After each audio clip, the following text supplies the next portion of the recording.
নমস্কার বন্ধুরা, আজকে নিয়ে এসেছি একটি দারুণ রেসিপি।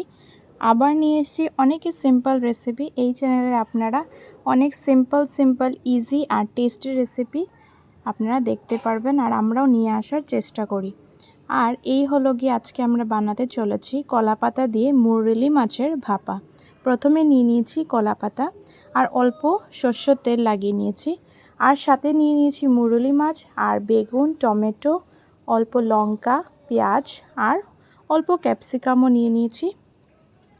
আর এখন আমরা মাছকে ভালো করে নুন আর হলুদ গুঁড়ো আর অল্প লাল মরিচের গুঁড়ো দিয়ে ভালো করে মেখে নিব।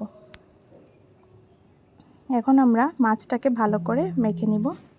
আপনাদের কোনো প্রিয় খাবার থাকলে অবশ্যই আমাদেরকে কমেন্টে জানাতে পারেন, আর আপনাদের ভালোবাসার আশীর্বাদ আমাদের চাই।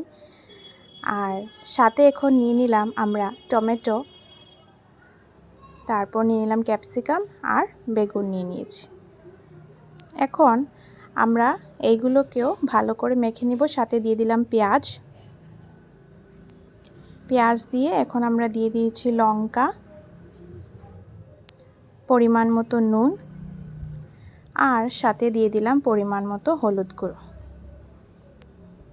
আর সাথে অল্প সরষের তেল দিয়ে দিয়েছি, আর মাছের উপরে অল্প সরষের তেল দিয়ে দিয়েছি। আর তারপর লাস্টে অল্প লঙ্কা দিয়ে দিলাম। আর এখন আমরা যা যা মেখেছিলাম সব আমরা দিয়ে দিচ্ছি কলাপাতার উপরে। প্রথমে সবজিগুলো দিয়ে দিলাম, আর তারপর আমরা দিয়ে দিব মাছগুলো। এই রেসিপিটা অবশ্যই ট্রাই করবেন বাড়িতে, আর কমেন্টে নিশ্চয়ই জানাবেন কেমন লাগলো আপনাদের এই রেসিপিটা। এইভাবে দিয়ে এটাতে আপনাদের কোনো এমন রান্নাও করতে লাগে না, জাস্ট দিয়ে দিলে 5 থেকে 7 মিনিট বা 10 মিনিট রাখলে আরামসে রেসিপিটা রেডি হয়ে যায়। পরে আমরা দিয়ে দিলাম অল্প সরষের পেস্টটা দিলে আরও টেস্টি হয় আমাদের এই রেসিপিটা। আর লাস্টে অল্প লঙ্কা দিয়ে দিলাম, দিয়ে এখন আমরা ঢেকে দিয়ে দিব।